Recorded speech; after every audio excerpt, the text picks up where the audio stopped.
Jusqu'à 13h, Côte-Nord. Attitude. Côte-Nord. Côte-Nord. Attitude. Et je vous souhaite la bienvenue à notre émission d'actualité et d'affaires publiques à Pure FM. Jean Saint-Pierre et Tommy Auger à la co-animation de Côte-Nord Attitude ce mardi 11 avril. Bonjour Tommy. Hey, salut Jean. Gros avant-midi, hein, 2 conférences de presse dans la même demi-journée, c'est assez rare. En même temps. Il y avait d'une part la Chambre de commerce qui nous a convoqués pour une campagne de solidarité, on l'appelle comme ça, solidarité économique avec les commerçants de cette île. On va en parler en ouverture d'émission. Également, on était convoqués par les organisateurs du Salon du Livre de la Côte-Nord. La 33e édition s'en vient et elle est vraiment exceptionnelle, mon ami. La liste d'auteurs est impressionnante. Des grosses vedettes, entre autres, des humoristes qui écrivent des livres. Ça, c'est bon pour les salons du livre. Hein? Eh ben, on va en parler aussi, bien sûr, de la programmation du Salon du Livre prévu du 27 au 30 avril au Cégep de Sept-Îles. Entre ces deux entrevues, donc, où on va parler avec Paul Lavoie et Guillaume de Champlain de la Chambre de commerce, ainsi que Mélanie Deveau et Stéphanie Prévost du Salon du Livre. On va aussi s'entretenir avec la mairesse de Port-Cartier, Violaine Doyle. Hier, il y avait une rencontre, bien sûr, au conseil municipal de Port-Cartier, mais on va parler, sur des projets en cours, là, l'aménagement du CPE, le bâtiment d'accueil touristique. On va parler aussi de la réfection du quai municipal. J'ai posé la question dimanche à Pierre Arcan, là. Mais ça, qu'il n'y a pas d'argent pour le quai municipal de Port-Cartier. Et on va parler aussi de l'industrie forestière. Il y a des inquiétudes. Toi, t'es allé du côté de la Chambre de commerce ce matin, hein? Ben, c'est un projet intéressant. On veut améliorer la communication entre les commerçants et les clients. On parle beaucoup de commerce en ligne ou de fuite commerciale, que ce soit en ligne ou les gens qui se déplacent dans d'autres régions, que ce soit au Saguenay-Lac-Saint-Jean, à Québec, à Montréal, et qui vont faire leurs achats là-bas. On veut vraiment que le dialogue entre les commerçants et la clientèle s'améliore. Et ça, ben, on le fera via les plateformes, les réseaux sociaux, principalement par Facebook. C'est la Chambre de commerce qui servira d'entre-deux entre les clients et les commerçants. Bon, il vous manque quelque chose, j'aurais aimé avoir tel produit, vous l'avez pas, j'aurais aimé ce produit-là, mais vous êtes pas concurrentiel dans le prix. Vraiment, là, on y va et on cible vraiment une clientèle qui est assez jeune. Ouais, le dialogue, et on cible vraiment une clientèle qui est très jeune, on nous a présenté. Il y a toute la question de l'achat en ligne qui fait partie de la réalité maintenant. Et on se lance dans un nouveau processus et Paul Lavoie pourra nous donner là, tous ces détails-là, et Guillaume de Champlain, qui est copropriétaire de Michaud Automobile Volkswagen à cette île. Eux aussi là, voient très bien les gens là vont venir magasiner mais vont aller acheter ailleurs. Donc lui embarque je pensais que l'assurance du côté de l'automobile, on était un peu protégé de ça parce que les services après-vente, c'est important là. Tu as un bris avec ton auto, tu veux pas aller à Québec chez ton concessionnaire. Non, mais tu peux faire ton entretien ici même si tu l'as pas acheté ici. Tu sais, les concessionnaires cracheront pas là-dessus non plus sur l'entretien, mais ils voudraient bien que les gens au moins viennent discuter avec eux et ils leur demandent là qu'est-ce qu'ils veulent. Donc lui, ce sera un bon exemple. C'est peut-être un porte-parole du côté des commerçants là, pour ce dossier-là. Donc, on le recevra également avec Paul Lavoie, directeur de la Chambre de commerce de cette île. C'est un sujet intéressant, je trouve, l'achat local, le dialogue entre les consommateurs et les commerçants. On va en parler à partir de 12h15. Autre sujet intéressant qu'on va aborder en fin d'émission Côte-Nord Attitude à notre chronique Assurance avec l'expert Guy Duchesne. On va parler des dégâts d'eau. Tu sais que les dégâts d'eau ou les assurances, c'est 75%, je pense, des réclamations qui concernent des dégâts d'eau. Mais avec ce qu'on a vécu la semaine dernière, là, ils ont eu beaucoup de coups de téléphone là, des compagnies d'assurance. Bien sûr, c'était plus une question d'alimentation en eau potable. Mais on va parler de l'ensemble, là, du problème de l'eau, au niveau des inondations printanières aussi. C'est pas couvert, les inondations, d'habitude. Hein? On sait jamais, c'est des choses qui pourraient arriver chez nous aussi cette année. On a tellement eu de neige que quand elle va fondre, si elle fond tout en même temps, il va y avoir de l'eau à quelque part dans les cours d'eau. Là. Ben, Tommy, c'est ça, c'est le contenu de notre émission Côte-Nord Attitude. On vous propose je pense, il nous manque un sujet. Là, on a parlé du Salon du Livre, de la Chambre de commerce et de la chronique. Et il y a Violaine Doyle, je l'ai mentionné, la mairesse de Port-Cartier qui sera avec nous en entrevue, en direct, vers midi 25 minutes, voilà. Et avant cette série d'entrevues sur nos ondes, on vous offre à l'instant un bulletin d'information régionale. Actualité Pure FM. Ça va trop vite pour moi ce matin. Oui, le Salon du livre de la Côte-Nord promet une 33e édition mémorable avec 89 auteurs d'ici et de l'ensemble du Québec. L'humoriste Lise Dion, Daniel Ouimet, tout le monde de mon âge, ça se souvient des films de Valérie, là, de Daniel Ouimet, Manu Militari, Dominique Demers, Richard Petit et bien d'autres auteurs figurent parmi les invités du Salon du livre 2017 à Sept-Îles. Martin Michaud agira comme président d'honneur. Pas moins de 175 activités littéraires seront proposées en 4 jours. Le volet jeunesse accueillera un nombre record d'enfants. C'est déjà garanti cette année grâce à une participation exceptionnelle des professeurs et des écoles de partout sur le territoire de Tadoussac à Blanc-Sablon. Il y a même une classe qui va prendre l'avion, se déplacer d'Anticosti pour venir au Salon du livre de la Côte-Nord. D'autres détails vers 12h40 sur nos ondes. La Chambre de commerce de Sept-Îles veut contrer les commentaires négatifs véhiculés concernant les commerces locaux. Une campagne de solidarité commerciale et une vidéo promotionnelle ont été lancées ce matin. La Chambre de commerce souhaite établir un nouveau pont entre les consommateurs et les commerçants. On en parle plus en détail dans quelques minutes. Plusieurs activités seront mises de l'avant à la suite du Forum citoyen réalisé à Sept-Îles il y a 1 an. Le maire croit que l'événement a permis de valider les actions de la ville pour améliorer la qualité de vie.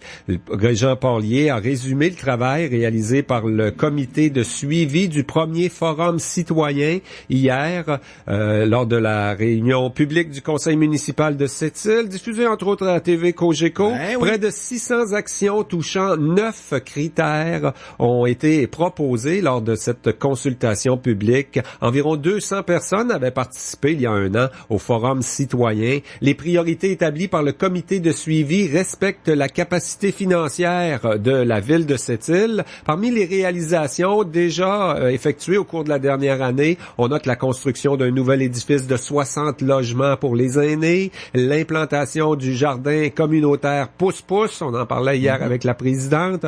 Voyez, de nouveaux aménagements également sur la rue Arnaud. Ça, c'est les réalisations de la dernière année. La ville de Sept-Îles prévoit se donner une politique de la qualité de vie. Le Forum citoyen proposait aussi l'aménagement d'un parc à chiens, une diminution des coûts de transport aérien et une amélioration de la présence policière sur le territoire municipal. Le ministre responsable de la Côte-Nord croit qu'une subvention de son gouvernement est encore possible pour la réfection du quai de Port-Cartier. Pierre Arcan explique que le vieux litige sur la propriété du quai qui appartient à la ville de Port-Cartier complique le dossier. Il croit qu'une annonce est encore possible, même si rien n'a été annoncé au budget 2017 pour le projet de 20 millions de dollars aux installations portuaires de Port-Cartier. Le ministre Arcan se dit conscient des attentes élevées des leaders de la région pour une implication de Québec dans une relance économique. Il affirme que des projets comme Ménarneau et Champion Iron cheminent bien grâce au soutien du gouvernement du Québec. Pierre Arcan rappelle que Tata Steel investit 1,5 milliard de dollars et Arcelor 500 millions de dollars sur la Côte-Nord et demeure confiant de voir d'autres projets miniers bientôt en démarrage. La ville de Sept-Îles est satisfaite du travail accompli la semaine dernière lors de 3 bris majeurs sur son réseau d'aqueduc. En réunion publique hier soir, le maire Régent Porlier a soutenu que le réseau est bien entretenu et que les employés municipaux ont bien agi dans la crise de la semaine dernière. Le maire s'est dit conscient des inconvénients des avis de non-consommation, ensuite l'avis d'ébullition de l'eau qui ont quand même duré quelques jours. Il soutient que la ville de Sept-Îles a fait tout son possible pour rétablir la situation rapidement. Le directeur général Claude Bureau a souligné la bonne collaboration de partenaires comme le ministère de l'Environnement et plusieurs commerces de Sept-Îles pour l'alimentation en eau potable. Il a précisé que le réseau d'aqueduc de Sept-Îles est jeune. Sept-Îles, c'est une ville qui est relativement jeune si on se compare à d'autres au Québec. Et les conduites d'eau, en général, là, ça peut durer 100 ans et plus. Donc, on a un réseau assez sécuritaire, semble-t-il, selon la ville. Le port de Sept-Îles est fier de voir son modèle multi-usager repris pour la relance de Pointe-Noire. Le port a mis de l'avant en 2012 pour la construction d'un quai. Le concept maintenant appliqué à la Société ferroviaire et portuaire de Pointe-Noire. La formule permet de partager les coûts d'opération et d'investissement selon les volumes de manutention effectués par chaque compagnie minière. Selon le PDG du port de Sept-Îles, Pierre Gagnon, le gouvernement du Québec fait preuve de beaucoup de leadership avec la mise en place de ce modèle d'affaires novateur. Sept-Îles dispose maintenant d'un terminal de manutention et d'entreposage unique en Amérique du Nord avec une société en commandite et un quai multi-usagers où des entreprises en compétition sur le marché mondial partagent des coûts. Dans quelques minutes, on reçoit Paul Lavoie, le directeur général de la Chambre de commerce de Sept-Îles, de même que Guillaume de Champlain, commerçant, propriétaire de Sept-Îles Volkswagen. Attitude. Venez constater l'impact que vous avez dans votre communauté en étant membre de la Caisse populaire des Jardins de Sept-Îles lors de son Assemblée générale annuelle qui se tiendra aujourd'hui, mardi le 11 avril à 19h au Centre des congrès de Sept-Îles. Ce sera pour vous l'occasion de prendre part aux décisions de la Caisse, d'élire les dirigeants qui vous représenteront, de participer à la consultation des membres, aux échanges et découvrir comment, grâce à vous, votre coopérative fait une différence dans votre milieu. Votre Caisse au cœur de votre vie. Ce soir-là, quand on est rentré, la télé était plus là. On a regardé autour de nous, puis l'ordinateur était plus là. La console de jeu, plus là. Puis les bijoux, je vous laisse deviner. Ben oui, plus là. Heureusement, quand j'ai appelé Promutuelle Assurance, ils m'ont dit « Faites-vous-en pas, on est là ». Quand vous vous faites voler, Promutuelle Assurance est là. Combinez votre assurance auto et habitation là, et obtenez un rabais allant jusqu'à 25 %. Demandez une soumission dès maintenant. Promutuelle Assurance est là. Chrysler Dodge Jeep Ram, bonjour. Bonjour, vous offrez le financement à 0% d'intérêt. Oui. Y a-tu moyen de négocier ça un peu? Vous voulez plus bas que zéro? Un gars s'essaye. C'est l'événement Un zéro qui vaut gros chez vos concessionnaires RAM du Québec. Profitez dès maintenant d'un financement à l'achat à partir de 0% jusqu'à 72 mois sur la plupart des modèles RAM 1500 2017. Sur approbation du crédit. Détails dans les journaux et chez vos concessionnaires Chrysler, Dodge, Jeep et Ram. Jusqu'à 13h. Côte-Nord. Côte-Nord. Attitude. Pure FM. 94. On a lancé un chantier important ce matin du côté de la Chambre de commerce de Sept-Îles, Tommy. On appelle ça une campagne de solidarité commerciale. Parlons-nous. Je trouve ça un beau thème, ça, pour une campagne de solidarité. Ben, parce qu'il faut se parler. De plus en plus, là, on a les réseaux sociaux, on a les textos, on a les téléphones, on a tous les moyens pour communiquer, mais il me semble, on communique de moins en moins, ou on n'ose pas partager nos vécus ou on nos communique expériences. mal. Des fois, je lis des choses sur Facebook, je me dis, les gens communiquent mal, hein, maintenant. Exactement. Et on reçoit en studio pour nous parler de ce beau projet Paul Lavoie, directeur général de la Chambre de commerce de Sept-Îles. Bonjour. Bonjour. Et Guillaume de Champlain, qui est copropriétaire de Mission Automobile Volkswagen Sept-Îles. Bonjour. Bonjour, Tommy. Donc, Paul, explique-nous un peu le principe de cette nouvelle campagne-là qui facilitera la communication entre la clientèle et les commerçants. Écoute, Tommy, j'ai beaucoup aimé ton introduction tout à l'heure parce que tu as parlé que les outils de communication sont de plus en plus nombreux, accessibles et faciles d'accès, mais parallèlement, les gens, effectivement, communiquent pas tellement bien et de moins en moins directement entre eux. Alors, c'est là que la campagne de solidarité commerciale vient s'insérer dans cette espèce de gap-là qui a été créé dans les communications. C'est qu'on veut utiliser les réseaux sociaux et les outils formidables qui sont les téléphones intelligents pour créer la conversation entre les consommateurs de Sept-Îles et les commerçants de Sept-Îles via le web. C'est pas la première fois qu'on en parle de ça. C'est pas la première fois qu'on parle de dire essayer de réduire au plus petit possible les fuites commerciales, donc soit les achats en ligne ou les gens qui se déplacent dans d'autres régions pour aller acheter. Les dernières tentatives ont plus ou moins porté fruit et là, on y va pour une toute autre stratégie. Ben tout à fait. Écoute, tu l'as résumé, c'est que l'idée, les campagnes qui étaient faites par avant, c'était un petit peu misérabiliste, on peut dire, ou des tentatives, en quelque part, de culpabiliser le consommateur en disant, ben là, tu sais, c'est des pertes d'emploi si tu consommes à l'extérieur. Le problème, c'est que c'est vrai, mais en même temps, c'est que ce discours-là n'atteint pas les gens, ne les porte pas à poser un geste concret pour l'économie locale. Donc, à un moment donné, on dit souvent qu'il y a juste les fous qui essayent d'appliquer sans arrêt les mêmes solutions puis qui s'attendent à des résultats différents. Alors, la Chambre de commerce de Sept-Îles, avec ses partenaires Développement économique Sept-Îles et la Caisse des Jardins de Sept-Îles, on a décidé de proposer un outil du 21e siècle pour créer la conversation. Donc, on va utiliser les réseaux sociaux parce que la nouvelle génération, celle qui est le plus susceptible d'acheter en ligne, qui est les 25 à 34 ans, c'est des gens qui ont tout le temps un téléphone ou une tablette dans les mains. Donc, ce qu'on veut, c'est que ces gens-là, s'ils vivent une expérience qu'ils aiment plus ou moins dans un commerce ou qui ont des commentaires par rapport au prix ou des trucs bien généraux sur leur expérience client en tant que Setilien, ben qu'ils utilisent cet outil-là qui circule à partir de maintenant sur les réseaux sociaux. C'est le service Parlez-nous. En un simple clic, les gens vont être connectés à la chambre de commerce via l'application Messenger de Facebook et vont pouvoir nous parler directement. Moi, j'ai vécu telle expérience et nous, à la chambre de commerce, on va entamer un dialogue avec ces gens-là pour connaître en détail ça a été quoi leur expérience et qu'est-ce que ça aurait pris pour qu'ils vivent une meilleure expérience selon eux.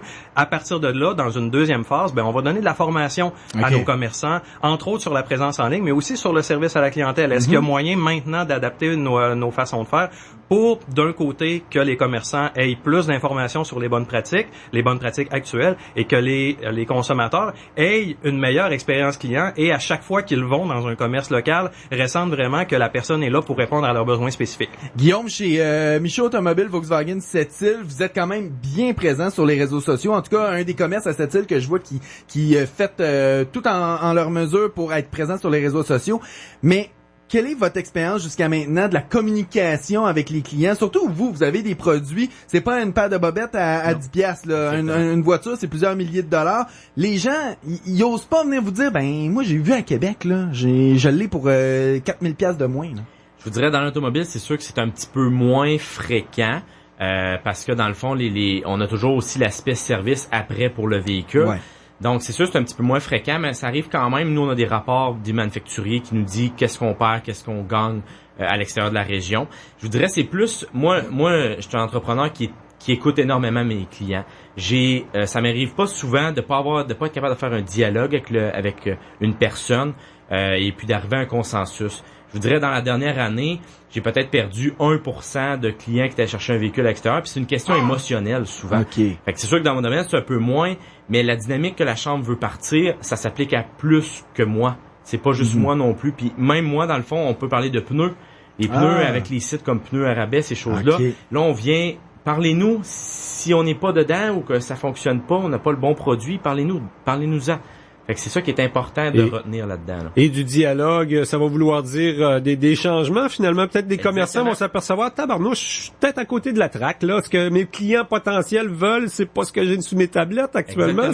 C'est un peu ça. On va réfléchir dans les deux sens finalement. On va s'amener à s'adapter et peut-être rentrer des produits qu'on n'aurait pas rentrés. Je veux pas, les grandes métropoles comme Québec et Montréal évoluent différemment de nous. Des fois, on doit aller chercher un produit, mais si le client nous le dit pas, qu'il y a ça maintenant de disponible, on s'en rend pas toujours compte. Donc, si on est capable d'avoir un bon dialogue, on va être capable de s'adapter pour le futur. C'est la force d'une économie locale, c'est finalement la proximité. Hein? Tu parles des services après-vente. Dans le domaine de l'automobile, c'est un maudit bon exemple. On veut pas que son concessionnaire soit à Québec, parce que s'il brise mon char, je suis loin en baptême de ma réparation. Là. Mais il y a pas juste le service après-vente, c'est tout ce qui concerne la proximité. Puis ça passe justement par le dialogue. Exactement. Quand vous avez été approché ou vous avez entendu parler de ce projet-là, est-ce que la première réaction a été ben là, s'il y a quelque chose, ils vont venir nous voir, ou nous, on fait déjà pas mal, ou c'est, bon, ben, regarde, ça va peut-être nous amener un petit pourcentage, mais au moins, ça va nous donner quelque chose? Quand Paul m'a approché pour me parler de ce projet-là, honnêtement, sur le coup, j'ai cliqué que oui, ça nous prenait ça. C'est un produit, ça va être une offre de service, si on peut dire, là, quelque chose qui va vraiment aider. C'est pas tous les entrepreneurs, je pense, qui vont embarquer dans ce créneau-là, mais je pense que ces entrepreneurs-là qui ne pensent peut-être pas embarquer devraient peut-être ouvrir les yeux et dire, je pense que il faut écouter les commerçants un peu plus, là. Tout à fait. Écoute, je renchérirais là-dessus. Ce que Guillaume m'a dit, c'est intéressant. Tu sais, souvent, même en tant que consommateur, on va être un petit peu gêné d'aller faire un commentaire. Tantôt, on parlait, tu sais, les gens utilisent beaucoup leur téléphone intelligent, mais se parlent de moins en moins face à face. Et c'est très vrai pour les 25 à 34 ans. Ils décrochent même plus le téléphone pour parler à quelqu'un. Donc, aller dire un commentaire à un commerçant, c'est fatigant pour eux autres. Ça va être moins compliqué d'aller acheter en ligne. Donc, ce qu'on essaye de faire, en fait, c'est de créer ce dialogue-là, mais pour les commerçants ben eux autres, là, un commentaire qui peut être même des fois négatif puis dur à prendre, nous, ce qu'on veut faire avec eux, c'est de le voir comme une opportunité, peut-être d'avoir un nouveau produit, un nouveau service, une nouvelle façon de répondre à une clientèle qui pourrait amener de la clientèle. Ouais. Et ça va être là, je cherche mon mot, confidentiel. Donc, les gens, ils vont vous écrire à vous, à la Chambre de commerce, et vous allez simplement relayer l'idée, la question, le commentaire aux commerçants, de manière confidentielle, donc les gens seront pas identifiés nécessairement dans leur demande ou dans leur leurs commentaires. Étant donné que ça se fait par Facebook, évidemment que l'équipe de la Chambre de commerce va voir, mettons, si toi t'as mis au G, t'écris, moi je vais savoir que c'est toi, puis je vais même te parler par ton prénom parce qu'on engage une conversation ensemble. Cependant, si par exemple t'as vécu une mauvaise expérience chez Michaud Volkswagen, on sait que ça arrivera pas. Non, mais c'est ça. Mettons qu'on prend ça comme exemple, ben moi j'irai pas voir Guillaume et dire t'as mis au G, m'a téléphoné, m'a écrit, m'a dit ça. Ça va être, écoute, on a des commentaires voulant que, par exemple, tes prix sont pas adaptés à ce que les gens voient sur le marché. Okay. Ou, par exemple, l'accueil semble être problématique chez vous. Les gens semblent qu'ils dérangent quand ils viennent dans ton commerce. Je répète encore une fois que c'est un exemple absolument fictif, là. Mais donc, fait qu'on va donner l'opportunité à ce commerçant-là d'améliorer cet aspect-là de son entreprise pour peut-être après ça améliorer l'expérience client. On vise la génération Y, donc les 25-35, parce que c'est eux qui beaucoup vont sur Internet, commencent à avoir une famille. Leur pouvoir d'achat était une raison pourquoi on a ciblé, parce que passé même 35, il y en a beaucoup là qui font un peu la même chose, mais on veut y aller avec cette tranche d'âge-là parce que eux ont un pouvoir d'achat important. C'était pas nécessairement par rapport au pouvoir d'achat. Évidemment, il y a ça. Sauf que l'achat en ligne et les fuites commerciales, ça touche toutes les générations. Cependant, dans l'étude qui a été commandée, qui a mené à la campagne de solidarité commerciale, ce qui a ressorti, c'est que cette tranche d'âge-là était particulièrement susceptible de le faire. Ça élimine pas les autres tranches d'âge. Sauf qu'étant donné que, tu sais, on s'entend quand tu fais une campagne, si tu tires dans toutes les directions, ça donne absolument rien. Donc, on cible la tranche d'âge qui est la plus susceptible d'avoir ces comportements-là, mais évidemment, on inclut tous les autres groupes d'âge. La vidéo qu'on a faite, allez le voir sur le site web de la Chambre de commerce de Sept-Îles, dans l'onglet Parlez-nous, vous allez voir, c'est très drôle, ça dure 3 minutes, on voit pas le temps passer. Ça introduit bien un petit peu la problématique qu'on essaye de soulever, mais de façon ultra humoristique. Alors, ça s'adresse à tout le monde. Mais évidemment, des outils web, des trucs Facebook, on parle plus d'une clientèle 25 à 34 ans, dans certains cas les plus vieux. Mais donc la campagne cible directement ces gens-là, mais s'adresse à tous en même temps parce que l'achat local et l'amélioration de nos commerces, ça touche tout le monde. Avec la petite équipe que vous êtes 3 à la Chambre de commerce, vous avez des activités à n'en plus finir pratiquement toutes les semaines, vous vous occupez de ils font des collectifs, membres. Ils font toutes sortes de choses. Ils font plein de choses. Comment allez-vous trouver le temps pour répondre aux gens et vraiment faire un suivi des différents dossiers? Ça demeure une chose qui est prioritaire pour nous. On est la Chambre de commerce de Sept-Îles, donc les commerçants qui sont nos membres sont au cœur de notre action.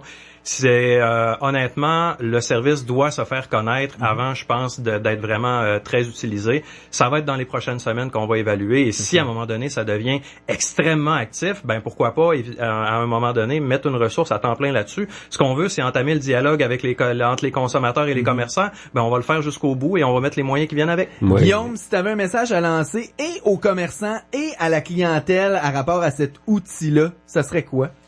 Ça serait, si j'avais un message à passer aux consommateurs, c'est n'hésitez pas, utilisez cet outil-là si vous vous sentez un petit peu gêné de donner le message. Moi-même, je pense que je serais un petit peu gêné, fait que c'est un outil que je vais probablement utiliser s'il y a. On veut que les gens l'utilisent dans un bon espoir pour faire évoluer les entreprises de la région. Puis les commerçants, c'est d'être ouverts aux critiques. Ouverts aux critiques. On est prêt à en prendre, ouais. Constructivement. C'est ça qui arrive avec Facebook. Souvent, on a l'insulte plus facile que le commentaire. Mais comme il y a une zone tampon entre les deux, c'est ça. Pour reprendre le bon français, la Chambre de commerce va servir de buffer. On va évacuer l'émotivité dans le débat et on va se concentrer sur les faits. Ben, on va souhaiter que les gens en prennent l'habitude et peut-être le fassent avant même de peut-être aller commander sur Internet ou de poser des questions avant de faire l'achat. Déjà, si cet outil-là peut servir à ça, tant mieux. Oui, puis je trouve que en tout cas, ils ont respecté le principe parce qu'ils ont fait affaire avec Optique 360, un commerçant local. Ben, il faut que ça s'applique partout finalement parce que les commerçants, c'est aussi des consommateurs qui devront, j'imagine, penser à l'achat local. Hein? Des fois, on a des fournisseurs à l'extérieur alors qu'on pourrait en avoir plus local aussi. Tu as tout à fait raison. La réflexion va aller dans ce sens-là. Oui, parce parce que, dans le fond, la phase 1, c'est le marketing social qu'on a lancé aujourd'hui. La phase 2, je l'ai mentionné tout à l'heure, c'est qu'on va se servir des données qu'on recueille pour donner des formations à nos commerçants sur le service à la clientèle et l'expérience client, mais aussi la présence en ligne. Et la phase 3, on va créer des cohortes de commerçants de cette île qui vont adhérer à des politiques d'approvisionnement local. Dans la mesure du possible, on n'est pas dans les campagnes de culpabilisation, mais ce qu'on veut, c'est que tout le monde comprenne que acheter local, ça peut être agréable, ça peut être profitable pour tout le monde et tout le monde y gagne. Donc, allez sur Google, Chambre de commerce de cette île pour aller rejoindre l'onglet de cette nouvelle campagne. Paul Lavoie de la Chambre de commerce et Guillaume de Champlain de Volkswagen Michaud Automobile cette île. Merci beaucoup à vous deux. Merci. Dans quelques minutes, on s'entretient avec la mairesse de Port-Cartier, Violaine Doyle, qui sera avec nous par téléphone en direct. Jusqu'à 13h. Côte-Nord. Côte-Nord. Attitude. Une entreprise de la région est à la recherche de techniciens de pneus avec expérience. Plusieurs postes à combler. Vous voulez relever ce défi? Vous aimez le travail d'équipe? Appelez au 88 965 79 40. Doit être disponible le plus rapidement possible. Les invités de nos émissions sont accueillis dans le salon VIP Resto Bar L'Ambiance. Le Resto Bar L'Ambiance, l'endroit idéal pour bien manger dans une ambiance décontractée. Le 13 avril, à 20h, à la salle Jean-Marc Dion, voyez Celtic Legends, une troupe irlandaise de Dublin qui a parcouru le monde. Mais en sera une première visite au Canada. 14 danseurs et danseuses et 5 musiciens vous offriront un peu de leur âme et de leur histoire. Venez découvrir l'Irlande sous un autre jour. Billetterie au 418 962 0100 ou au www.spectacle-7-il.com en collaboration avec Aluminerie Alouette. Bonjour, ici France Pelletier, courtier immobilier. Je suis fière et privilégiée d'être partenaire actif avec le groupe Attraction Radio.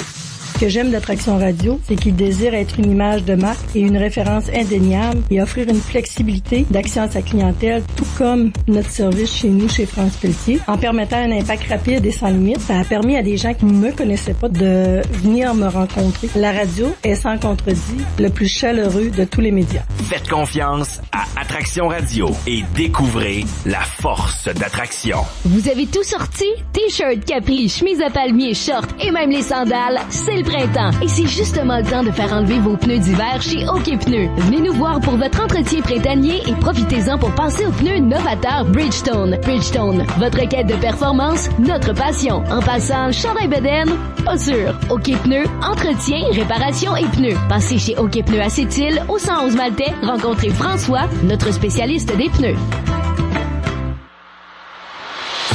Côte-Nord. Attitude. Pure FM 94.1.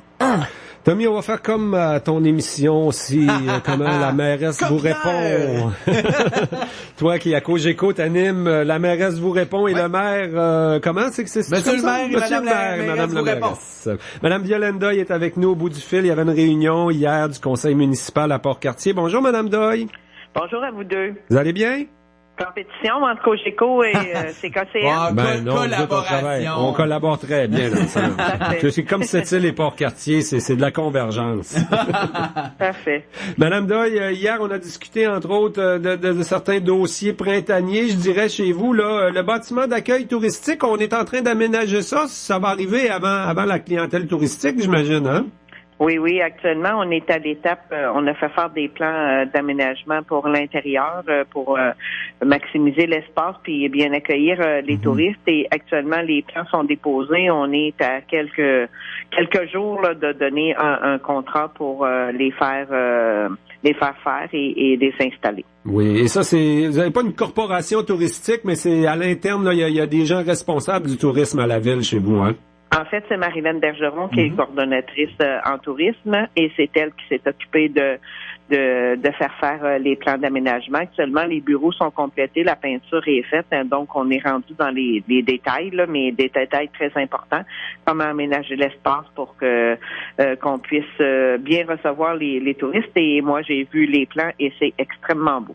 Oui. Je voyais aussi à l'ordre du jour hier soir là, les travaux pour le CPE, l'ancienne salle de quilles finalement qu'on rénove. Est-ce que ça va au bon rythme, le chantier, là? Ça se déroule comme prévu? Alors, la phase 1 est complétée. Là, on a complété les travaux de la phase 1 quelque part autour des fêtes pour tout ce qui est la structure, le bâtiment, les travaux électriques, fenestration. Ben, je pense et on a même fait de l'aménagement de terrassement asphalte et tout. Et là, ce qu'on a fait hier, c'est qu'on a passé une résolution pour en fait sortir de ce que j'appelle la phase 2, qui est l'aménagement du CPE lui-même, là, au 20 boulevard des Îles. Donc, de faire sortir tout ce qui était la portion des modules, là, donc armoire, comptoir, et il y en avait beaucoup, il y en a beaucoup. Donc, on a accepté de sortir cette enveloppe-là parce que les soumissions qui étaient reçues étaient bien au-delà, étaient plus que le double de ce qui avait été prévu par le ministère de la Famille.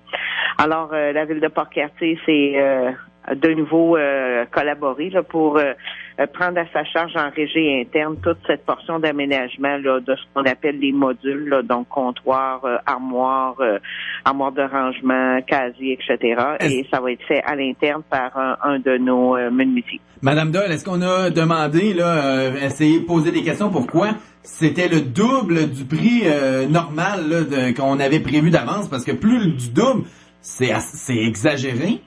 Je pense que tout simplement les calculs n'avaient pas été bien faits, n'avaient pas considéré les prix Côte-Nord. Je vais vous dire ça comme ça. Là, c'est pas la première fois là, que quand on évalue au niveau des fonctionnaires, on ne tient pas compte des prix Côte-Nord. Puis en plus, ce qu'on réalise, c'est que les prix qui avaient été prévus par le ministère de la Famille sont des prix équivalents à ce qu'on avait calculé en 2010 pour le CPE Le Bontoit à Sept-Îles. Donc on est à 7 années de ces évaluations-là.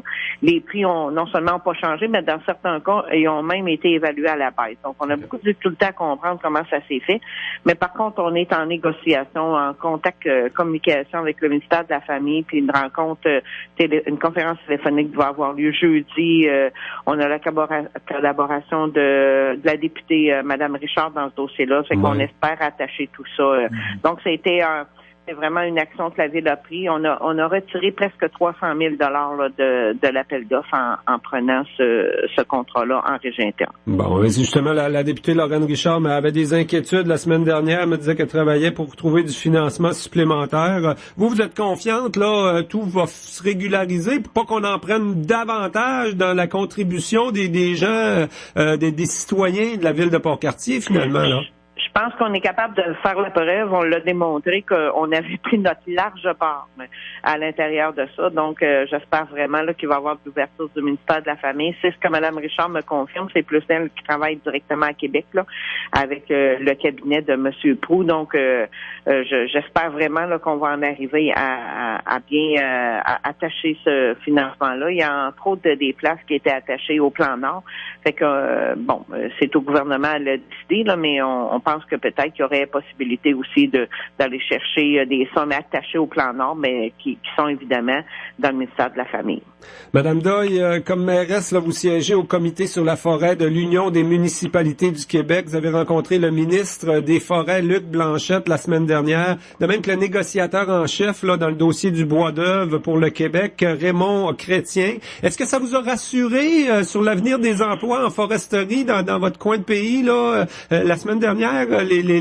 Les informations venant de Bécomo étaient très inquiétantes là, avec une éventuelle fermeture de Résolu. Il y a quand même les copeaux de Port-Cartier qui vont à Résolu. Ils sont un peu... ce qui nous reste d'industrie forestière, on voudrait tout le sauver, c'est à Côte-Nord quand même, là. Bon, mais vous avez deux aspects à votre question. D'abord, avec la rencontre avec M. Blanchette, ce qui est certain, ce qu'on a pu considérer, c'est que le gouvernement du Québec, les gens qui sont au ministère sont très sensibilisés à la situation des industriels forestiers et des régions qui dépendent de cette exploitation-là. Ça, on n'a pas de démonstration à faire là-dessus. Là où on a un enjeu important, c'est que cette sensibilité se manifeste au niveau du fédéral. Parce que, vous savez, toutes les régions du Canada n'ont pas les mêmes enjeux. On pense, par exemple, aux provinces maritimes qui, eux, ne seront pas assujettis à cette taxe-là, si taxe il y a, comme on pense qu'il va en avoir une. Là.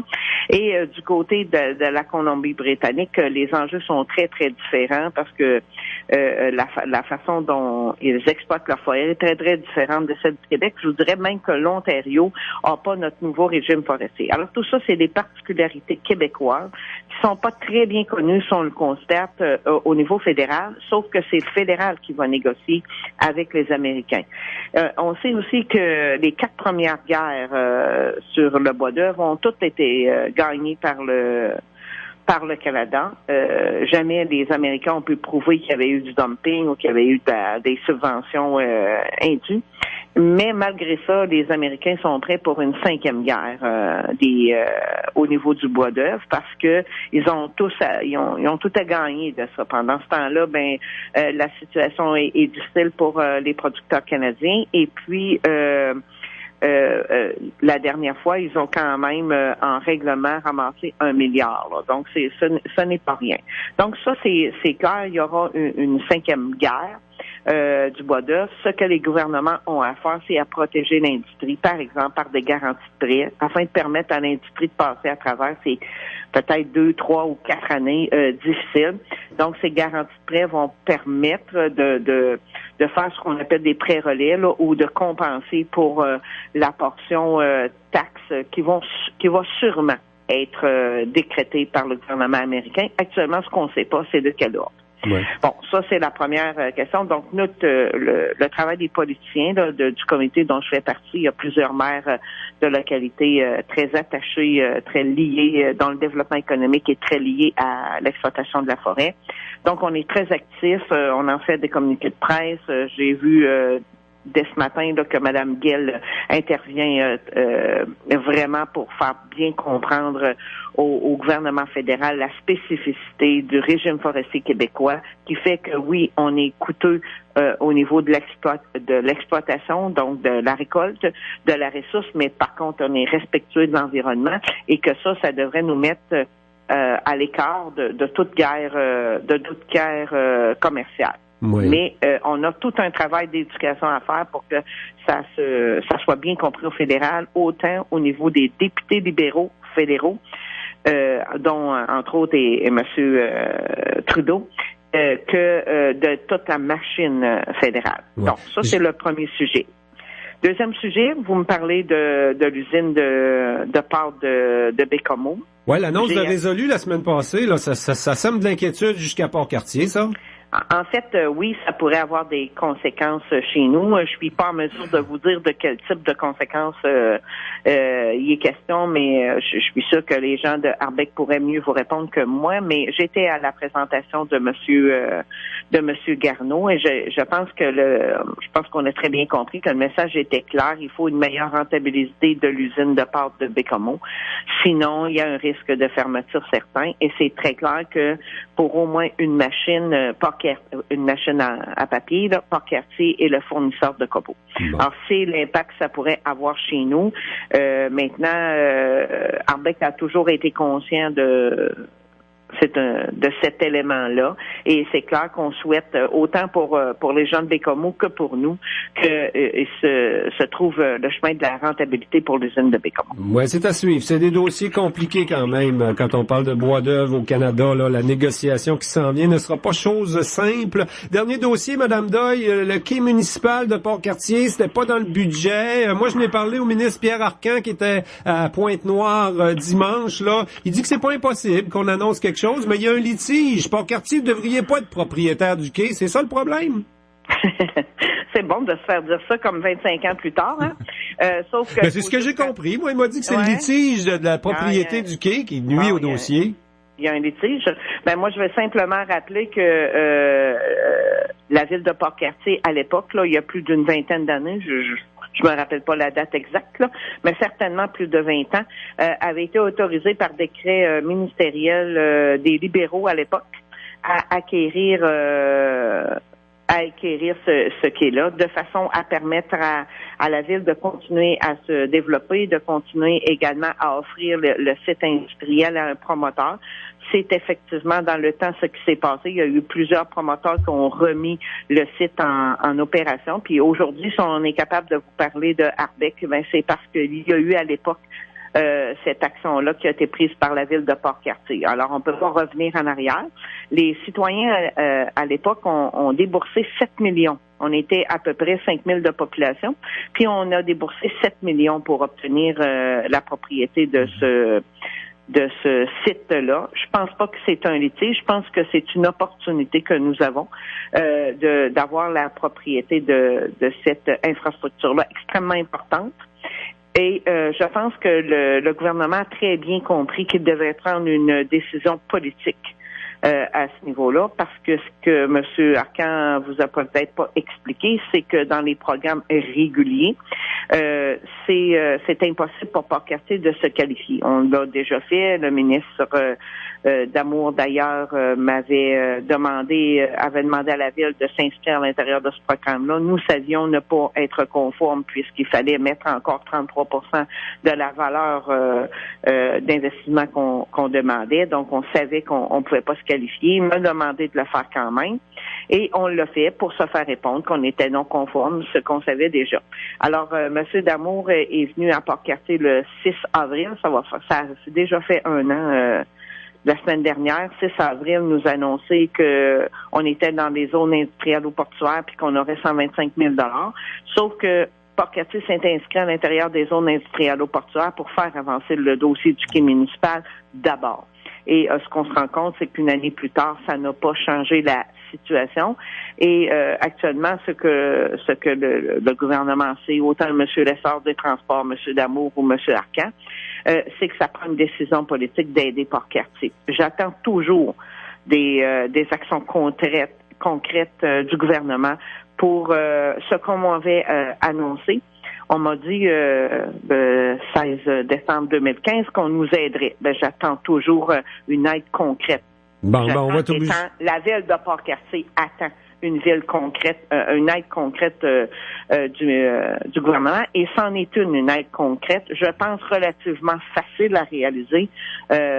Le gouvernement a les crédits pour ça. Il y a le moyen de le faire. Il faut qu'il décide. Comme il l'a décidé pour le quai de Pointe-Noire il y a quelques années à cette île. Il a décidé d'investir l'argent des Québécois avec l'argent des Canadiens pour bâtir une infrastructure qui permettrait le développement économique du secteur de Pointe-Noire. Ben, c'est exactement la même situation pour Port-Cartier. Ben, la mairesse nous raconte tout ça sans se fâcher, finalement, pour parler du quai municipal. C'est quand même bien, hein? Faut pas trop lui mettre de pression. Des fois, ça les dérange plus que d'autres choses. Mais en fait, ce qu'on veut dire, c'est que plutôt que fâché, je vous dirais que je suis extrêmement déçue parce que j'ai fait confiance aux ministres qui sont venus dire oui, madame, on va vous aider.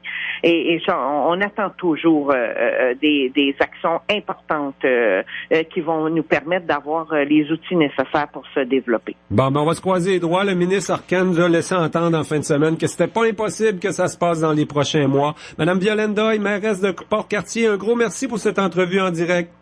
Ça fait vraiment plaisir. Au revoir. Au revoir. Les gens du Salon du Livre dévoilaient ce matin la programmation. Ils seront avec nous dans quelques secondes. Vous écoutez Côte-Nord Attitude, en direct du studio C'est-il Embellissement Nutri de Côte-Nord.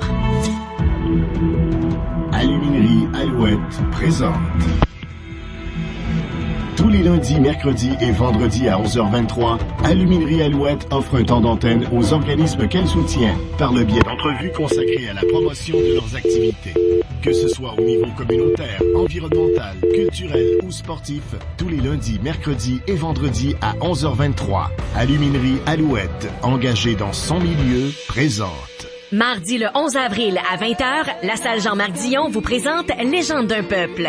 Légende d'un peuple, c'est un ingénieux mélange d'histoire, de musique, de contes et de poésie. Joran, Salomé Leclerc, Alexandre Béliard et le nouveau venu Daran unissent leurs talents d'interprètes et de musiciens pour vous faire découvrir des personnages fascinants qui ont marqué notre histoire collective. Des billets sont encore disponibles. Appelez au 88 962 0100 ou achetez-les en ligne en tout temps jusqu'à la veille du spectacle au www.spectacle-7-il.com. Votre salle de spectacle présente pour vous sur Facebook. Jusqu'à 13h. Côte-Nord. Côte-Nord. Attitude. Pure FM. 94.1. Tommy, j'ai vraiment été impressionné ce matin. Je suis à la conférence de presse du dévoilement de la programmation du Salon du Livre de la Côte-Nord. Il y a une brochette d'auteurs, mon ami. Comme à là, l'habitude. des célébrités comme Lise Dion, François Morancy, Daniel Ouimet, Manu Militari, Dominique Demers qui revient. Les auteurs jeunesse qu'on connaît sont presque tous de retour. Une vraie belle programmation qu'on nous offre. Le Salon du Livre, ça s'en vient. C'est du 27 au 30 avril. Et pour nous en parler, la directrice générale Mélanie Deveau est avec nous. La responsable du volet jeunesse, Marie-Claude Vigneault, et la présidente du conseil d'administration, Stéphanie Prévost. Bonjour, mesdames. Bonjour. Est-ce qu'il y a juste des filles dans l'organisation du Salon du Livre? Dites-moi. Il y a un garçon. Ah, il y a un monsieur. Bon, c'est vrai que les filles lisent plus que les gars. Non, mais quand on regarde la programmation... C'est un addon. C'est un addon. Moi, j'ai toujours cru que les filles lisaient plus que les gars. Ou peut-être qu'on lit pas les mêmes choses. Mais... On le salue, Sébastien Poulin-Fortin. Mais ça ne reflète pas le côté féminin de votre organisation, ne se reflète pas nécessairement dans votre programmation. On voit qu'il y en a vraiment pour tous les goûts. C'est important pour vous? Oui, c'est important. En fait, nous, ce qu'on essaie de faire, c'est avec toute la diversité culturelle, littéraire qu'on a au Québec, on prend ça puis on essaie, dans le fond, de rejoindre de zéro à très, très loin, là. 99 ans. Et même plus. Oui, puis quand je dis zéro, vraiment, parce qu'on fait un compte en pyjama avec les tout petits de 0-5 ans. Fait que vraiment, on y va, on essaie de couvrir très, très large. Et pour ceux qui font partie du million de personnes là, qui ont écouté Victor Lessard, sachez que l'auteur du roman qui a inspiré cette série télévisée, disponible juste sur le web, je pense, hein, c'est pas TV, Martin Michaud, ça va être le président d'honneur du Salon du Livre de Sept-Îles cette année. Martin Michaud, il sera là aussi avec son livre L'effet placebo. En fait, il disait dans une vidéo, il était pas là, conférence de presse malheureusement, mais il disait dans une vidéo que c'est un des salons préférés des auteurs. Je pense que c'est vrai ça, hein? On le constate au fil des ans. Oui, je pense que c'est vrai. En fait, il parlait... Il aime ça venir à Sept-Îles, les auteurs. Il y a une effervescence. On est considéré comme un petit salon, tu sais, tout ça. Donc, ça fait changement des grands salons. Ça fait changement aussi des grandes surfaces.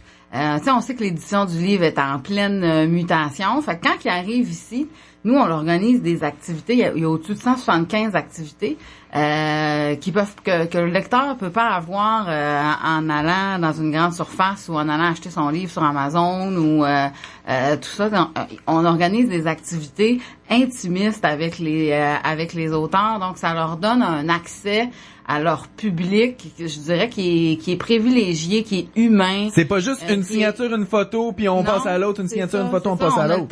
Les auteurs ont le temps de jaser, ils les côtoient au dépanneur, au pub Saint-Marc, chez Edgar après.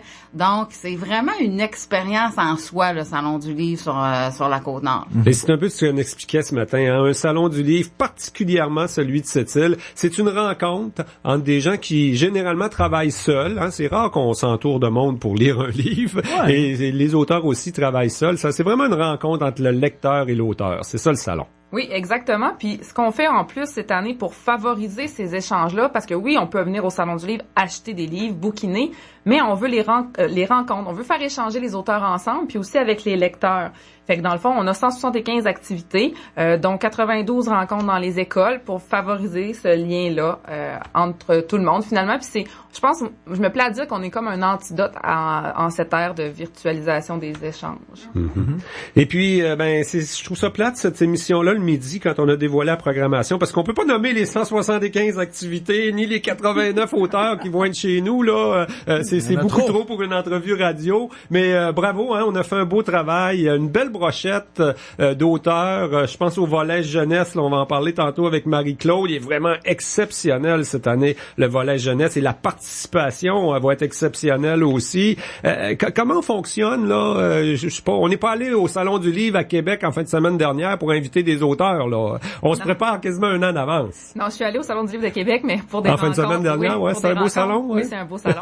Mais nous, on va au Salon du Livre de Montréal en novembre. C'est là qu'on rencontre nos partenaires, les éditeurs, puis qu'on discute de la programmation du prochain salon. Dans le fond, c'est un gros travail. Là, quand on est allé à Montréal, on avait 22 rencontres, là, je pense. Okay. Fait que c'est là qu'on... Dans 2 jours. Dans 2 jours. C'est là qu'on rencontre notre monde, puis qu'on discute, on négocie, puis qu'on travaille fort, parce que c'est sûr qu'on est loin. On est l'avant-dernier salon de la saison des salons du livre, donc faut travailler fort quand même pour... Toi, personnellement, Mélanie Deveau, là, qui t'as hâte de recevoir à cette île dans cette édition-là? Là, moi, j'ai nommé juste les grosses vedettes, là, Daniel Ouimet, Lise Dion, François Morancy, mais il y a 89 auteurs quand même qui vont être chez nous. 69, oui, auteurs. Ben, de l'extérieur, j'ai inclus les 20 d'ici. Peut-être une carte cachée là, que les gens connaissent pas, mais que ça vaut la peine de découvrir. J'ai pas lu encore, parce que je vais vous dire, j'en ai lu quelques-uns, là, mais je suis débordée. Mais Stéphane Larue, qui a publié au Cartanier le livre Le Plongeur, qui est finaliste au Prix des libraires du Québec. Apparemment que c'est un phénomène. Yeah, je vais avoir l'occasion de rencontrer. Oui, c'est vrai. C'est un de ceux que j'ai sélectionné. J'ai hâte. J'ai bien hâte pour cet auteur-là. Puis je vous cacherai pas là que on a travaillé très fort la programmation avec des nouvelles activités pour justement apprendre à découvrir d'autres auteurs que les vedettes. Tu sais, on a des séries de questionnaires, lever l'encre pour faire un petit rappel du thème. C'est des activités dans le fond qu'on peut entendre les autres, parce que c'est beau là, les auteurs vedettes, tout ça, les Lise Dion, François Morancy et compagnie, mais 69 auteurs, on veut les mettre en valeur.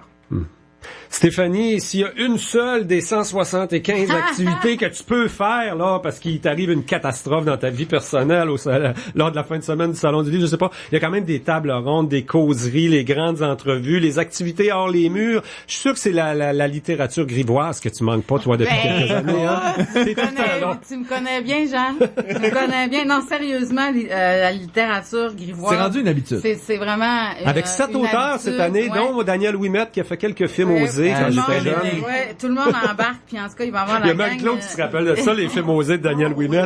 Il va avoir, moi je suis trop jeune, il va avoir aussi Valérie des présentations de kino, mais des formations professionnelles.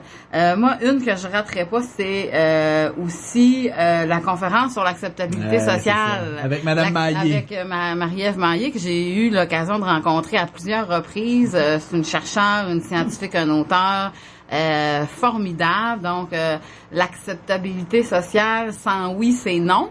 Je vais être là. Je vais être là. Et la soirée grivoise aussi. Je vais être là pour toute autre raison. Là, ça va être pour mon plaisir personnel. En tout cas, les filles, vous m'avez impressionné. Surtout le volet jeunesse cette année. Et là, on n'a plus beaucoup de temps. C'est pour ça que je l'avais pas invité, Marie-Claude. Je voulais l'inviter demain. C'est important qu'elle soit là. Est-ce que tu as le temps de revenir demain nous parler du volet jeunesse? C'est bien, il n'y a pas de problème. Sinon, non, vraiment, la participation, là, cette année, il va y avoir des écoles de Bijoux-Bits, l'avion port d'Anticosti pour le Salon du Livre, la Basse-Côte aussi, de Tadoussac à Blanc-Sablon. Il y a la tournée des auteurs qui vont arrêter un peu partout. Oui. Vraiment, les jeunes vont être au rendez-vous du salon. Là. Ça va contribuer. Le lendemain du salon, on va annoncer un record de participation. Ça va être grâce aux jeunes. Ça débarque en autobus. Oui, c'est ça. Ils arrivent en autobus, il y en a qui arrivent en voiture, il y en a qui arrivent en minibus, il y en a qui viennent à pied. Des écoles tout proches, il y en a qui viennent à pied. Donc, cette année, 2429 jeunes avec leurs professeurs qui se rendront au salon. Directement au salon. Il y en a 4000 qui reçoivent des auteurs dans le classe. Oui, il y en a 3171. Mon Dieu, ça fait déjà 6000 personnes de rejoindre, ça. Ouais, c'est bon. C'est beaucoup de gens. Et on a des beaux projets aussi avec le Choisis ton livre, là, grâce au Club Optimiste qui revient cette année, qui permet à 300 enfants de se procurer un livre, ainsi qu'Avenir d'enfants pour les CPE. 280 jeunes qui repartiront aussi avec un livre. Bon. Donc, c'est super. On est vraiment heureux. Ben, si tu me dis que tu reviens demain, on va en reparler du volet de jeunesse. On pourra peut-être parler de d'autres parties, là, des activités adultes également. Stéphanie Prévost, présidente du conseil d'administration. Mélanie Deveau, directrice générale du Salon du Livre. Marie-Claude Vigneault, qui est responsable du volet jeunesse. Un gros bravo pour cette programmation. Mélanie, j'imagine que c'est déjà sur le site Internet. Il est nouveau d'ailleurs. Oui, hein, nouveau. J'ai même pas vu le nouveau site tout Internet. Tout à fait métamorphosé. Prendre le large, ça c'est le thème. Et le site Internet, c'est salondulivre.com, pas plus que salondulivre.com. Puis suivez-nous sur Facebook et Instagram. Ah oui, aussi. Et Instagram cette année à suivre. Merci beaucoup pour votre présence à Côte-Nord Attitude. Merci pour l'invitation. Attitude. L'événement Un zéro qui vaut gros se poursuit chez Olivier Chrysler. Profitez de milliers de dollars en rabais et d'offres exceptionnelles. Obtenez par exemple la Dodge Grande Caravane SE 2017 en location à partir de seulement 119 $ bimensuels durant 39 mois. Vous êtes plutôt du genre à conduire un VUS? Olivier Chrysler vous propose jusqu'à 2000 $ de rabais sur son Jeep Cherokee et Grand Cherokee 2017 et 0% de financement pour 72 mois. Passez nous voir pour un essai routier. 119 Monseigneur Blanche. Le 29 avril prochain, vous êtes conviés à la 27e édition du Gala des entreprises de Sept-Îles, les Météores 2017. 12 prix et 5 mentions spéciales seront attribuées aux entrepreneurs d'ici. L'accueil se fera à 18h. Tapis rouge, cocktail, remise de prix et soirée dansante avec DJ S2. Venez célébrer les entreprises et organisations récipiendaires. Les billets sont à 100$ plus taxes en vente à la salle Jean-Marc Dion. Pour réservation, faites le 88 962 0100 ou achat en ligne via le site web de la salle. Une invitation de la Chambre de commerce de Sept-Îles et d'Attraction Radio. Une entreprise de la région est à la recherche d'un mécanicien aligneur avec expérience, rémunération très compétitive et avantages sociaux. Vous voulez relever ce défi? Vous aimez le travail d'équipe? Appelez au 88 965 79 40. Doit être disponible le plus rapidement possible. La chronique d'assurance vous est présentée par Accès Conseil Mainguy Gagnon-Rochette, votre cabinet de services financiers et courtier en assurance de dommages par excellence à Sept-Îles, au 493C Avenue Brochu, 88 962 69 16. C'est l'heure de notre chronique assurance et avec l'expert Guy Duchesne, on va parler un peu des dégâts d'eau, des problèmes qu'on a pu rencontrer avec l'eau potable. Ça a peut-être inspiré là beaucoup de questions pour les gens. Il y en a eu à la ville, mais je suis sûr que il y en a eu beaucoup aussi envers les compagnies d'assurance. Guy Duchesne, bonjour. Bonjour Jean. Alors on a eu un peu des problèmes d'eau potable, l'eau était noire, on s'est réveillé mercredi matin là, tout le monde surpris de voir l'eau dans nos maisons là. Est-ce que au niveau des assurances, ça a entraîné beaucoup de questions quoi? Les gens se questionnent toujours. Il y a quelques questions effectivement du côté des assurances qu'on va essayer de démystifier cet après-midi. Qu'est-ce que l'assurance peut couvrir dans ces cas-là? Ça dépend des contrats d'assurance, ça dépend aussi surtout de la cause de la contamination de l'eau. Donc en assurance des particuliers, si on sépare l'assurance des particuliers des assurances des entreprises, en ligne personnelle, l'assurance des particuliers, on va couvrir des frais supplémentaires engendrés suite à une interdiction, un avis des autorités civiles qui interdisent l'accès au lieu. Donc si par exemple il y a je vais vous donner l'exemple de Fort McMurray l'été passé, les feux de forêt qu'il y a eu en Alberta, c'est un sinistre qui est couvert, l'incendie, donc vous n'avez pas accès à votre résidence. Mettons que vous n'êtes pas dans le cœur du village où il y a eu beaucoup d'incendies, mais que vous êtes un petit peu à l'extérieur, vous n'aviez pas accès à votre résidence parce que les autorités civiles l'avaient interdit. Vous pouvez, votre assureur va vous rembourser les frais supplémentaires, donc vos frais pour vous reloger, les frais d'hôtel, etc., pendant une période maximum de 2 semaines. Et également, ils vont payer en assurance des particuliers si c'est un accès interdit, une ordre d'évacuation aussi. Il y a 2 mentions différentes, là, donc si c'est un accès, une interdiction d'accès au lieu par un sinistre couvert ou si vraiment un ordre d'évacuation officiel des autorités civiles, il faut que ce soit vraiment par les autorités civiles qui interdisent l'accès au lieu. On peut penser ça à l'exemple qui est pas récent, mais qui à Saint-Anne-de-la-Pérade, il y avait eu un incendie majeur dans un lot de pneus, dans un entrepôt de pneus qui avait Saint-Basile-le-Grand aussi, oui. Ça fait plusieurs années de ça, mais effectivement, les gens ne pouvaient pas rester à proximité. Les gens ne pouvaient pas rester à cause de la fumée qui était toxique. Donc, c'était un ordre d'autorité civile qui était un ordre d'évacuation. À ce moment-là, les frais supplémentaires pouvaient payer en assurance des particuliers. Mais ça couvre pas nécessairement les inondations. Hein. On voit beaucoup de gens là avec les débordements de rivières dans le centre du Québec. On ne sait jamais, ça va peut-être arriver ce printemps. Il y a tellement de neige quand ça va fondre là dans le secteur moisi. Quand il y a un débordement de rivière, c'est différent. Hein? C'est différent parce que ça prend à la base un sinistre qui est couvert par les assurances. Est-ce que ça se demande, ça se négocie ça quand on prend notre police d'assurance résidentielle? L'inondation va devenir accessible. Ça ne l'était pas. Depuis quelques semaines seulement, il y a un avenant qui a été qui est admissible, pardon, qu'on peut souscrire, qui va couvrir l'inondation, mais par certains secteurs. Certains, si c'est un endroit qui est déjà connu pour avoir des problèmes d'inondation, les assureurs ne voudront pas l'accorder, mais il y a maintenant un avenant disponible, ce qui n'était pas avant, là, donc où on va pouvoir ajouter l'inondation comme protection. Comme ici, le 30 décembre dernier, ce qu'on a vécu à cette île, c'est pas nécessairement des évacuations. À ce moment-là, c'est différent pour les assurances. C'était une inondation aussi. C'est une inondation, donc qui n'est pas un sinistre couvert à la base. Et le point important, c'est l'interdiction des autorités civiles. Donc, ça prend vraiment un avis des autorités civiles pour que la protection puisse être en vigueur. Bon. On n'en était pas là la semaine dernière avec nos problèmes d'eau potable à cette île. Finalement, pour l'eau potable ou pour des services municipaux, on n'a pas nécessairement de recours contre la ville. Là. Nos assurances, nous, on fera pas de réclamation aux assurances parce qu'on a manqué d'eau potable non plus. Ben, c'est difficile, c'est que ça prend une perte. Puis là, je veux en venir maintenant à l'assurance des entreprises où certains assureurs peuvent offrir une protection pour l'interruption de service hors des lieux. C'est-à-dire que dans notre cas, si on n'est pas, il y a un dommage couvert à la station de pompage et que ça nous amène un dommage à nos marchandises ou des pertes d'exploitation, parce qu'on peut pas opérer, par exemple, c'est une protection qui est disponible chez certains assureurs en assurance d'entreprise, mais je répète, ça prend un sinistre qui est couvert à la base où il y a eu le problème. Donc, à la station de pompage, s'il y a eu un incendie, on peut plus être livré en eau et que ça nous occasionne des pertes d'exploitation. À ce moment-là, si on a cette protection-là, l'assureur pourrait intervenir. Mais il y a des délais de carence, c'est-à-dire que ça, selon l'assureur, ils n'interviendront pas avant 24, 48 ou 72 heures. Donc, il y a un délai selon les contrats d'assurance et ce n'est pas tous les assureurs qui offrent cette protection-là.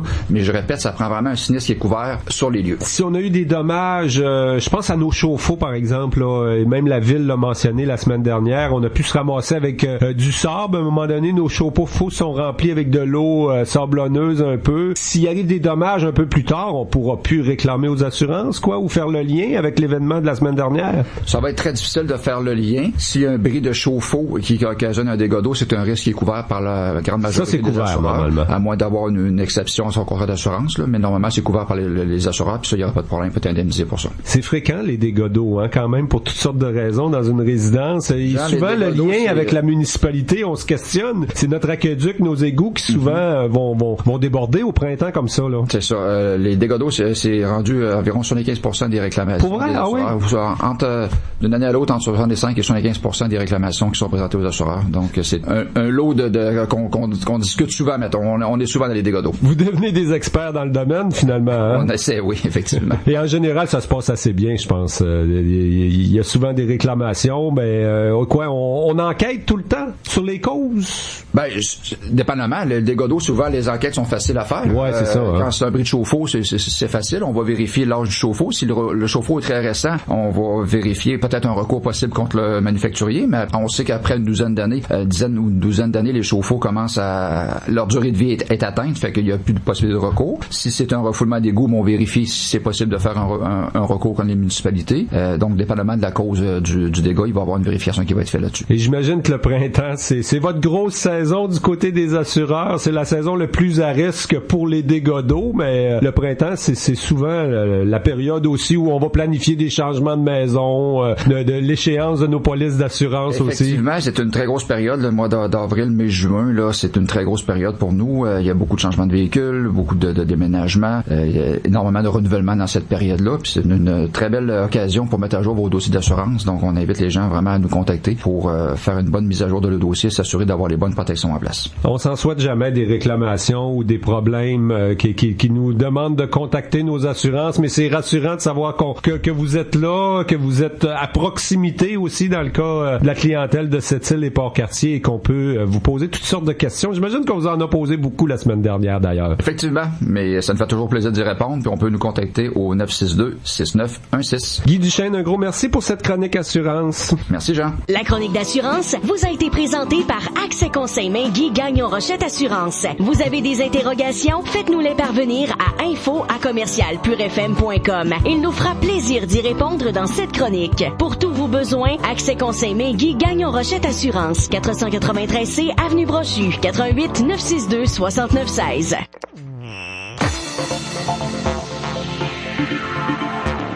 Et ça complète notre émission Côte-Nord Attitude de ce mardi 11 avril 2017. Tommy Auger, un gros merci pour la co-animation. Il y a des midis comme ça où on a du contenu. Ouais, mais là, ça devient une habitude, là. Mes 3 derniers, on défonce de 4-5 minutes, là. Je m'excuse. Faut dire qu'il y avait beaucoup d'événements ce matin. La programmation qui a été dévoilée du côté du Salon du Livre. Une campagne lancée, là, pour créer de la proximité entre les commerces et Pure FM 94.1. Une station Attraction Radio. Mais voilà, il y a un petit spot qui est parti avant qu'on vous dise bonjour. Alors, Tommy Auger et Jean Saint-Pierre qui vous souhaitent une bonne fin de journée. Demain, Valérie Dionne sera avec moi à la co-animation pour Côte-Nord Attitude. Au revoir tout le monde.